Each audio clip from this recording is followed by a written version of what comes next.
Welcome. We are Carlos Mendoza, Carlos Gerardo, and Víctor Robledo, and we are here to talk about an investigation made by Enrico Cantoni, a precinct too far, turnout and voting cost. We know that democracy is one of the main things that modern world has to offer to us, especially in the USA. But the constant tension between voting as the source of democracy and individual votes that carry no tangible consequences, there lies the Achilles heel of democracy. Therefore, we must ask when does this little difference can make a big change in voting turnouts. In this case, Enrico what will happen if we change the distance of the polling from voters. But first, we must introduce some context about the USA elections. The only legitimate way voters can cast their ballots is visiting a pre-designed polling places. Polling places can change over time for many reasons. And also voters can be purged from voter rolls if she or he does not respond to an address confirmation and fails to vote in two consecutive statewide elections. Therefore, this failure and this changing polling places makes that the turnout as a percentage of registered voters not a good variable to study. Instead, the author will use the number of votes cast by parcel residents. How the change in travel distance of voters to a polling location can change the number of ballots cast is the main research question for this investigation, because of the context and the introduction we have seen. Now, talking about the methodology of this research, the author uses two different kinds of regressions to find out the effects of distance on voter turnout. The first regression models the impact of different precinct boundary fixed effects and distance from the parcel to the polling place on the number of votes cast by residents of the parcel.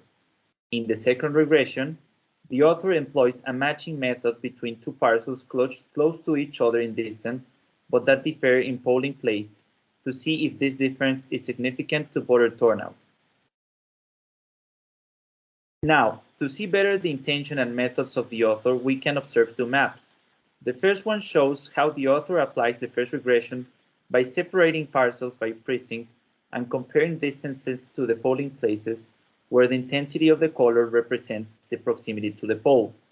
The second represents the matching method, where the author matched nearby parcels with different polling places to see the effects in turnout.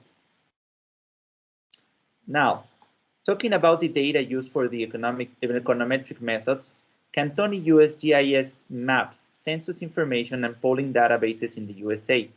Specifically, Cantoni used voting information from 9 municipalities in Minnesota and Massachusetts. This due to data availability for a series of US elections in these states, 2012, 2013, 2014, and 2016. Here are some of the main findings and results. According to the estimates of Enrico Cantoni in general terms, for one standard deviation that increases in distance, the allocation of the polling place, the count of votes is reduced between 4 and 5%. In the 2012 presidential election, offers no evidence of a disproportionate effect of a distance to the polling place lower income parcels. Talking about the effects on magazine and newspaper subscriptions, distance to the polling place appears to have no effect on the number of newspaper and magazine subscribers on average. Evidence shows zero effect on distance to the polling place on the number of contributors to candidates and political organizations. Efficiently redrawing precinct lines reduces distance to the polling place by 0.035 miles on average. This would increase turnout by 0.4 percentage points in 2012. The disproportionate impact of distance to the polling place in high minority areas contributes to between 11 and 13% of the participation gap between low and high minority areas during non-presidential elections.